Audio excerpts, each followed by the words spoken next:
Et bonjour à tous et bienvenue à tous dans cette nouvelle vidéo un petit peu bizarre. Bon, elle sortira le mercredi ou peut-être le jeudi, je verrai encore. Donc au milieu de la semaine pour une vidéo dont on a déjà eu le sujet, vu que c'est Arrietty, le petit monde des chapardeurs, auquel on va parler aujourd'hui. Alors comme vous le savez, il y a la vidéo numéro 23 qui parlait déjà de ce film. Donc c'est un re-upload en fait, vu que comme vous le savez, c'est la vidéo qui a été strike sur la chaîne.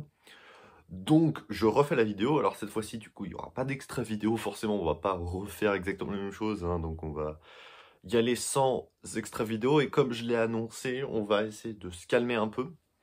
Mais uniquement pour le moment sur les films du studio Ghibli. Vu que les studios Ghibli, on sait, vu que le studio Ghibli a une portée assez internationale, ils sont un peu plus regardants sur les questions de droits d'auteur. Donc, on va se calmer et plus utiliser d'extraits vidéo, même si ce sont, hein, comme d'habitude, des extraits vidéo courts et dans le contexte, évidemment, de ce que je raconte. On va arrêter de faire ça avec les films du studio Ghibli. On va continuer à le faire sur les films distribués par d'autres studios d'animation, mais jusqu'à ce que peut-être qu'ils soient sous le coup d'enquête. Dans ces cas-là, je supprimerai les vidéos en question et je les referai de cette manière-là. Donc le contenu de la vidéo ne sera pas forcément très différent de ce que j'aurais pu dire à la vidéo précédente, mais vu que j'avais cette petite annonce à faire et quand même quelques petits changements et quelques petites précisions à apporter sur le film, je me suis dit tant qu'à faire, autant refaire une vidéo en entier. Et ça ne change pas du tout le programme, hein, c'est-à-dire que ce week-end, il y aura la nouvelle vidéo, la 28e, sur un film d'animation qui sortira comme prévu, qui sera donc sur un film du début des années 2000 d'un réalisateur dont on a déjà parlé, comme je l'ai annoncé sur la dernière vidéo Evangelion. Donc ça ne change pas le programme, hein. Donc celle-là sortira, comme je l'ai dit, soit le mercredi, soit le jeudi peut-être. Mais voilà, donc un peu spécial, mais c'est une re-upload du coup de la 23e vidéo sur le film d'animation, donc Arrietty. Donc ce film du studio Ghibli est le tout premier réalisé par Hiromasa Yonebayashi, la première œuvre en tant que réalisateur de sa carrière, avant qu'il nous fera Souvenir de Marnie en 2014, donc un autre film du studio Ghibli, avant de partir pour le studio Ponok, qui est grosso modo fondé d'anciens membres de Ghibli après les problèmes de la seconde moitié des années 2010 que le studio Ghibli a traversé. Comme vous le savez, aucun film long métrage produit au sein du studio Ghibli entre 2014 et 2020. Il faudra attendre Aya la sorcière qui n'est pas forcément une grande réussite. Donc dans cette période de trouble, il y a eu pas mal de gens qui sont partis pour aller fonder le studio Ponok à côté. Du coup, Marie et la fleur de la sorcière sera le premier long métrage réalisé par Yonebayashi au studio Ponok en 2017. Et en 2018, il participera à la compilation de courts-métrages Héros Modeste avec Canini et Canino, qui est le premier des 3 courts-métrages de Héros Modeste, donc sorti en 2018. Alors, Arrietty, le petit monde des chapardeurs, et comme la grande majeure partie des films du studio Ghibli, n'est pas une création originale et est surtout scénarisé par Hayao Miyazaki. Mais bon, scénarisé, comme vous le savez, c'est plutôt une adaptation de scénario par rapport à une œuvre déjà existante. C'est rare que le studio Ghibli euh, produise des créations originales, et quand c'est le cas, c'est souvent réalisé par Hayao Miyazaki ou éventuellement par Takahata. Pour les autres réalisateurs comme Yonebayashi, Goro Miyazaki ou même Yoshifumi Kondo avec son site dans l'oreille qui est incroyable, et ben c'est souvent tiré, même je crois toujours, d'œuvres déjà existantes, de mangas ou de romans, peu importe. Donc ce film-là n'échappe pas à la règle et donc c'est tiré du roman des Chapardeurs. Alors du roman le premier, Les Chapardeurs, mais en réalité il y en a 5 qui ont tous été écrits par Mary Norton, une Britannique donc, qui a écrit ces 5 romans-là entre 1952 et 1982, en 30 ans. 5 romans différents. Le film sort le 17 juillet 2010 au Japon, il arrivera le 12 janvier 2011 en France, avec les distributions, comme vous le savez, du studio Walt Disney Pictures Europe, qui s'occupe de la distribution en Europe, en France aussi bien sûr, mais également à l'international, des films du studio Ghibli depuis Princesse Mononoke, donc depuis la fin des années 90, à peu près. Après, il y a eu Wild Bunch, évidemment, et puis l'arrivée sur Netflix. Donc ça, c'est d'autres histoires qui arriveront plutôt au début des années 2020. C'est assez récent, finalement, l'arrivée des Ghibli sur Netflix. Mais voilà, l'arrivée, grâce à Wild Bunch, de tous les studios, les films du studio Ghibli sur Netflix, c'est assez récent. Avant, c'était la distribution dans les cinémas avec Walt Disney Pictures Europe qui s'occupait de ça. Donc cette première réalisation d'Hiro Masayo Nebayashi est vraiment plutôt réussie, et moi, dans ce film, comme je l'avais déjà dit sur la vidéo précédente, moi ce film je l'ai vraiment bien aimé. On va essayer d'un peu de comprendre pourquoi ce film il est bien, mais aussi revenir sur peut-être certains éléments que j'ai pas mentionnés, qui sont plutôt intéressants à relier avec différentes choses, et notamment avec la société japonaise. Il y a des petits clins d'œil, des petites choses intéressantes. Donc, le film commence avec l'arrivée de Sho. Alors, on ne sait pas qu'il s'appelle Sho au début, mais il arrive dans une maison de campagne, on va dire, bon, qui est en fait au milieu de la ville, mais c'est une maison qui a l'air isolée dans la campagne, mais en fait elle est en pleine ville, cette maison où Sho va arriver, où habite sa grande tante, vu que en fait c'est la tante de sa mère, du coup c'est sa grande tante, je crois. Voilà, d'un point de vue familial, pour se reposer de sa future opération du cœur. Alors évidemment, ça c'est des informations que l'on n'a pas tout de suite maintenant, on les aura plus tard, mais ce qui est intéressant de relever dès les premiers instants et les premières paroles en fait qu'on entend dans le film, c'est que Shaw va nous raconter l'histoire de cette vacance-là qu'il a passée, ou de ce repos-là si vous voulez, dans cette maison. Et la rencontre d'Arghetti, tout ça, tout ça. Donc c'est en fait une histoire d'un Shaw plus vieux qui nous raconte ce qu'il a vécu à ce moment-là. Ce qui signifie que, d'après toutes les péripéties du film, en fait, donc on va apprendre sa maladie, tout ça, son opération, on peut savoir qu'elle va bien se finir. Parce qu'il est en train de nous raconter ça. Toute son opération du cœur, elle va bien se passer, vu que il nous dit au début qu'il nous raconte cette histoire. Donc sous-entendu qu'il le raconte ça peut-être plusieurs mois ou plusieurs années plus tard, on ne sait pas.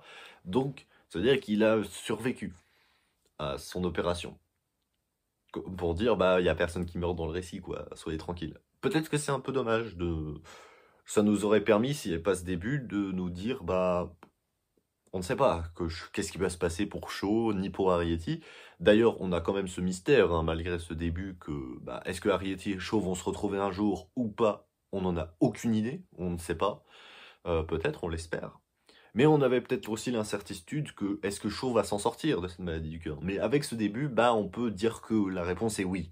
Donc, comme je l'ai dit, Shaw, il est très malade. Et le père d'Arrietty, Pod, qui veut emmener sa fille pour la première fois aller chaparder, ou plutôt c'est la fille Arrietty qui veut que son père l'emmène chaparder, le remarque et se dit, bon, ok, il y a un nouvel être humain dans la maison, il faut pas qu'on se fasse voir par les êtres humains, mais c'est pas grave, il a l'air malade, du coup je vais bien t'emmener ma fille.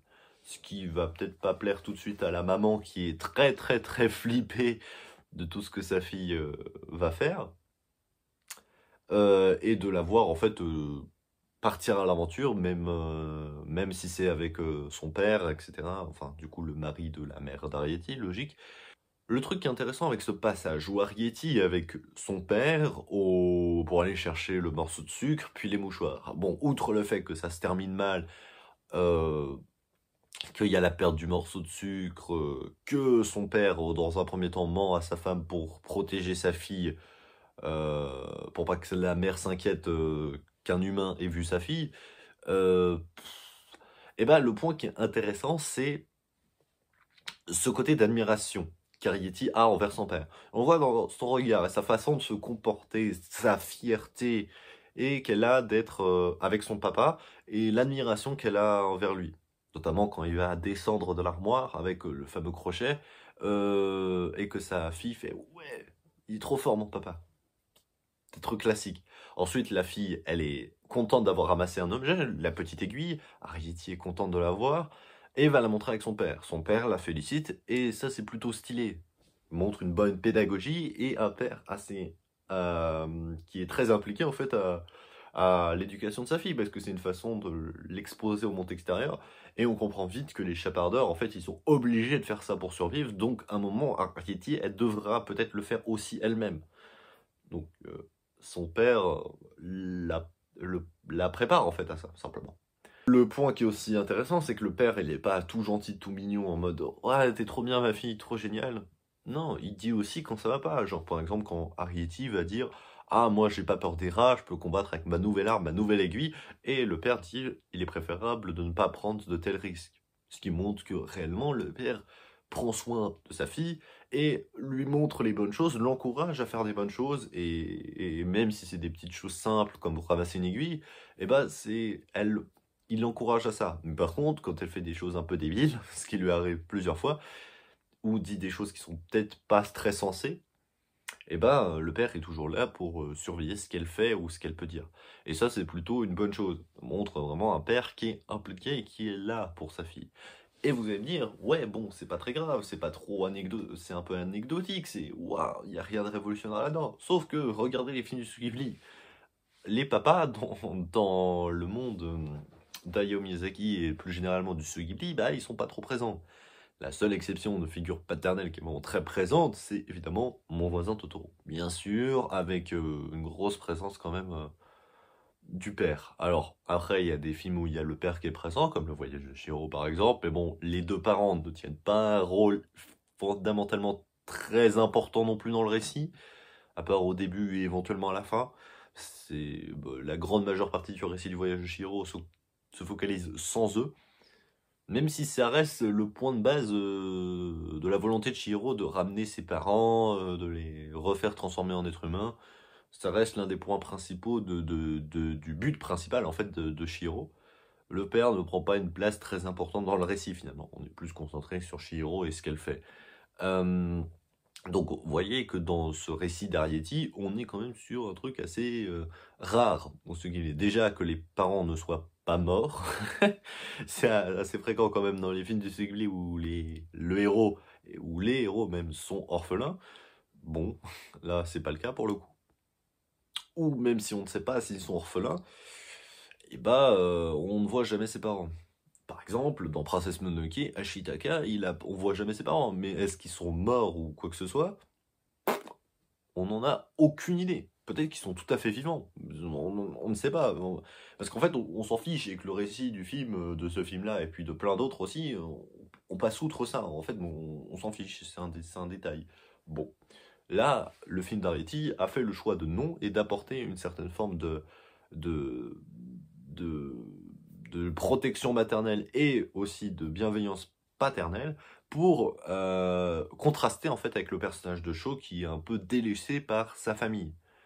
D'ailleurs, un point de vue qui est assez troublant et assez intéressant, c'est cette petite idée un peu conservatrice que le film véhicule, notamment parce que le père, bon bah voilà, de Shaw, il est jamais présent à cause du travail. Bon, là on ne le remarque jamais dans le film, enfin on le dit pas, Shaw le dit une fois, mais ensuite on le fait pas re-remarquer.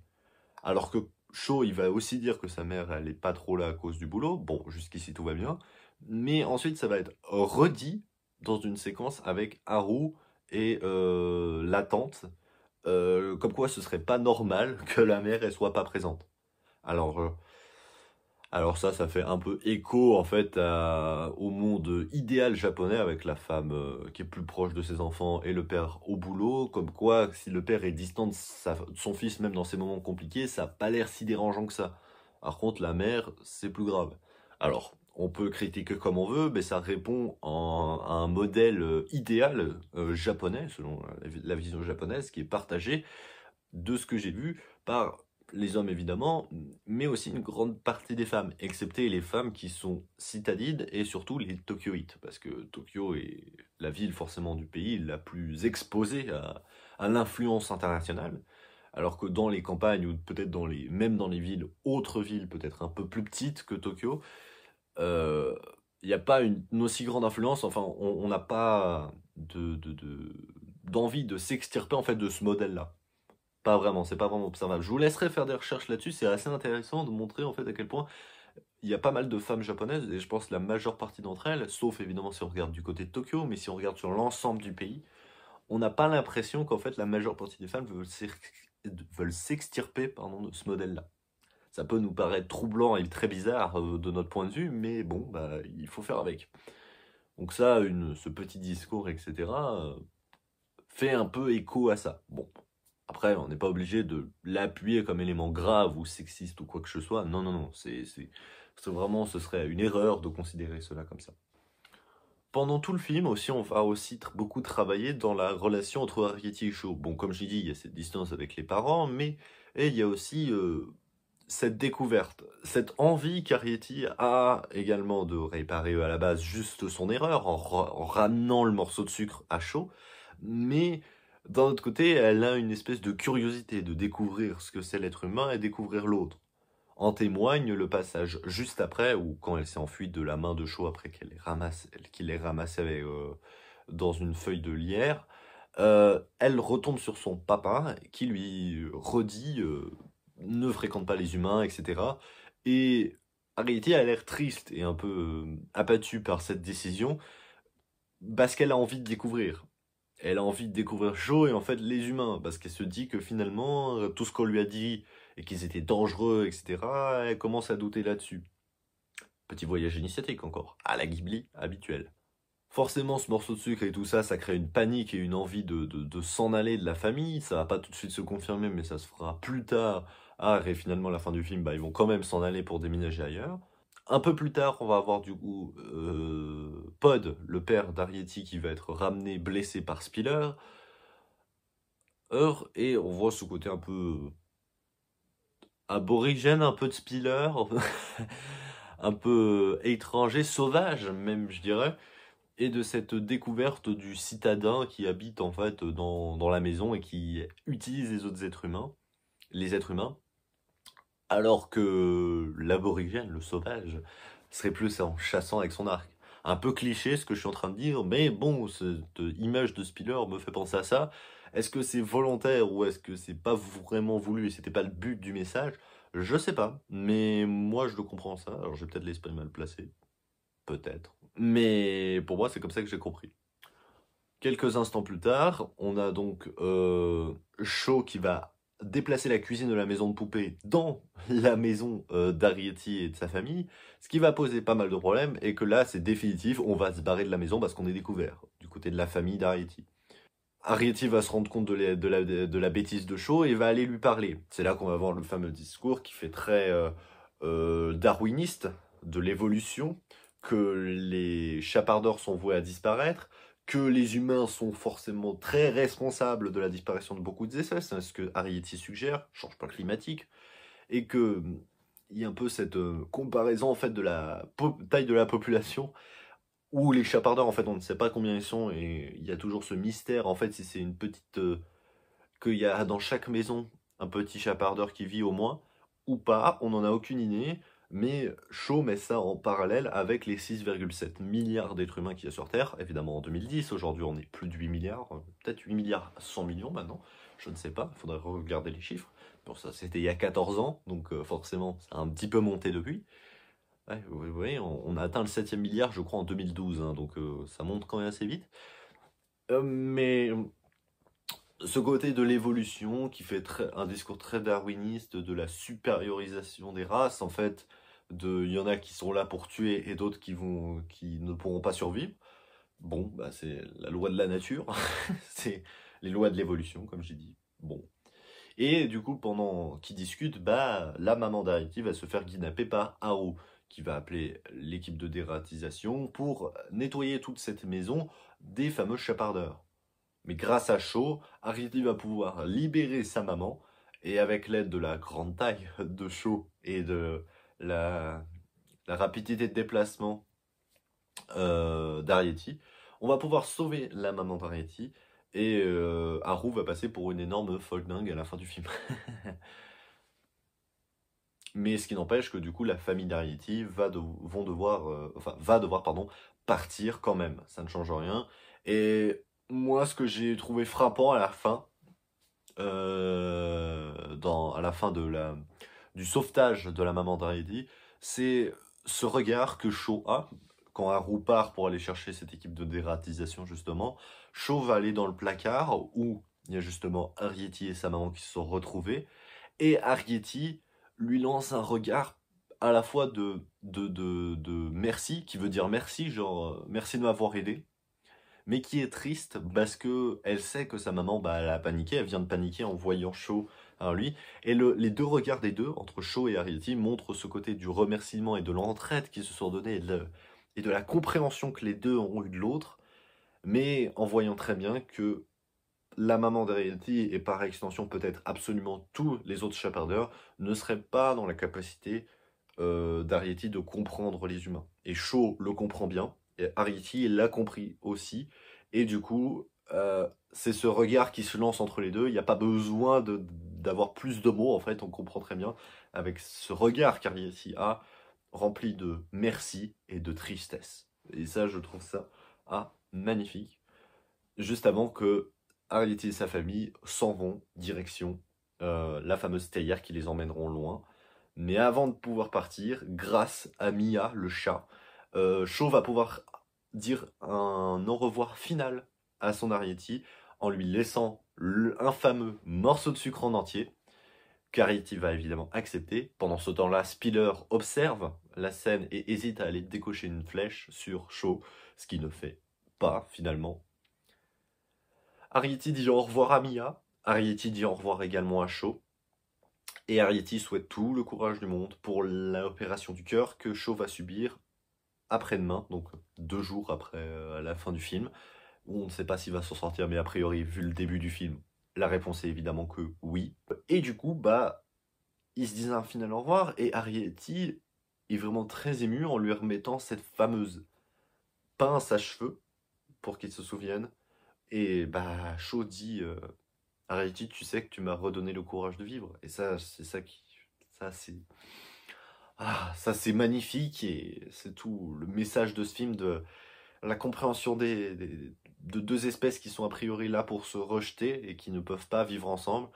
Et que les deux, en fait, Arrietty et Shaw l'ont très bien compris. Et que malgré le fait que Shaw promet à Arrietty de ne jamais l'oublier, et que finalement, cette petite pince et ce témoignage, en fait, de la rencontre qu'ils ont eue tous les deux, euh, ils savent très bien qu'en fait les deux espèces ne sont pas faites pour vivre ensemble, et ça fait mal aux deux, je pense. Et c'est vrai qu'on aurait espéré que que la famille d'Arity finisse dans la maison de poupée, enfin cette maison de poupée, que le grand-père de la mère de Shaw, donc l'arrière-grand-père de Shaw, aurait voulu voir du coup ces petits chapardeurs vivre dans cette maison. Mais ça ne se réalisera jamais, et nous on aurait espéré peut-être que cela arrive, mais ce n'est pas arrivé. Et du coup, est-ce que Arrietty et Shaw se reverront un jour? Mystère, on n'en a aucune idée. Et le film se termine comme ça, un peu de manière assez poignante sur ses adieux finaux, euh, où Shaw dit que qu'il oubliera jamais Arrietty, qu'elle fera toujours partie de son cœur, le cœur encore, qui est le cœur qui est malade. Ça, c'est une belle symbolique également. Donc voilà, c'est un très beau film, hein. Je vous dis pas, c'est un film qui à la fois me subjugue par sa beauté visuelle dans ce qu'on peut voir du monde miniature, de comment Arrietty évolue, et sa famille évolue à travers ce monde qui pour nous est en taille normale, vu que ce sont le monde le nôtre, et que tout est plus grand. Le déplacement de l'eau, notamment les insectes, les feuilles, tout ça, tous des petits détails d'animation qui ont l'air un peu anecdotiques, séparés les uns des autres, mais qui font que cette ambiance du miniature rend super bien et rend ce film absolument un régal, un vrai régal à regarder. Une belle histoire, c'est vrai que peut-être que le film prend un peu de temps et que le film est un peu prévisible dans ce qui va dans ce qui se passe dans les événements, notamment que la famille d'Arity va finalement se faire démasquer par Haru ou un autre humain. On le savait, ça je pense on l'avait un peu anticipé, mais cette fin est plutôt inattendue, et non seulement elle est inattendue, mais elle est super belle. Et et elle fait un peu mal au cœur. Je vous avoue que j'ai toujours un peu le cœur qui se serre en regardant Arrietty encore une fois et en regardant cette fin-là. C'est toujours une petite émotion quand même qui passe. Finalement, donc après cette séquence finale, bah, ils s'en vont définitivement dans cette fameuse théière. Et la musique de Cécile Corbel, notre bretonne nationale, qui est la seule compositrice étrangère, et je me demande pas si c'est la seule compositrice femme qui a composé de la musique pour un film de Studio Ghibli. Si je dis pas de bêtises, je crois que c'est la seule femme, parce que bon, bah déjà, il y a la moitié des films du Studio Ghibli qui ont été composés par Joe Hisaishi, tous les films d'Hayao Miyazaki, plus Le Conte de la Princesse Kaguya, il y a eu Yoji no Mi, donc là j'en ai déjà 14, j'en ai 14 déjà, je sais que c'est pas des femmes, il y en a un, donc Arrietty c'est une femme, mais je crois que le reste c'est pas des femmes, il me semble pas, je crois que c'est la seule femme en plus, et la seule étrangère, Cécile Corbel, une bretonne du Finistère. Ça aurait été drôle de voir la chanson en breton à la fin. Moi j'aurais aimé, mais non, elle est en français plutôt, c'est... Bon, c'est pas grave. Mais vraiment une belle histoire, hein, aussi, c'est à Cécile Corbel d'avoir envoyé sans un peu aucun espoir une production qu'elle avait fait au studio Ghibli, et que le studio Ghibli tombe dessus et tombe sous le charme et disent bon bah on vous embauche quoi. Je pense que c'était une énorme surprise pour Corbel, et je pense que c'était aussi bah, pas mal un rêve de gosse aussi de faire ce genre de choses, et c'est clair que si vous avez l'occasion d'écouter un peu ce qu'elle a produit, notamment les années qui ont suivi, Arrietty, on voit très bien que cette influence qu'elle a reçue euh, dans ce travail qu'elle a pu fournir, parce que composer une musique d'un film, c'est quand même pas rien, hein, bah, ça se ressent dans son travail, dans ses chansons, dans ses productions qu'elle a fait depuis 2010, donc jusqu'à bah, aujourd'hui. Donc franchement, je pense que ça doit marquer dans une carrière. Et je suis pas sûr que cela, enfin, je lui souhaite évidemment, mais je ne suis pas sûr que cela se reproduise dans sa carrière. Peut-être. On lui souhaite évidemment, mais c'est peu probable. Mais peut-être, on ne sait pas. En tout cas, voilà, j'espère que la vidéo ne vous décevra pas trop, parce que bon bah je sais qu'il y a des choses que j'ai déjà dites, si vous avez souvenir de ce que j'ai pu dire dans ma vidéo qui a été Strike. Donc voilà, il y a peut-être pas de choses très nouvelles, mais j'ai essayé d'apporter quelques éléments nouveaux quand même. C'est pour ça que j'avais envie de refaire l'enregistrement entier au lieu de reprendre mes archives. L'archive de mon ancienne vidéo que j'ai sauvegardée, euh, j'aurais pu la reprendre et juste changer, enlever les extraits, mettre des images. Bon, ben voilà, j'ai décidé de parler différemment, dire des choses différentes. Je sais pas si c'est vraiment mieux ce que j'ai fait ou moins bien, peu importe. Mon but, c'était juste de re-upload la vidéo et de redire des choses un peu de la même manière, mais aussi quelques petites choses différentes, quelques petites précisions.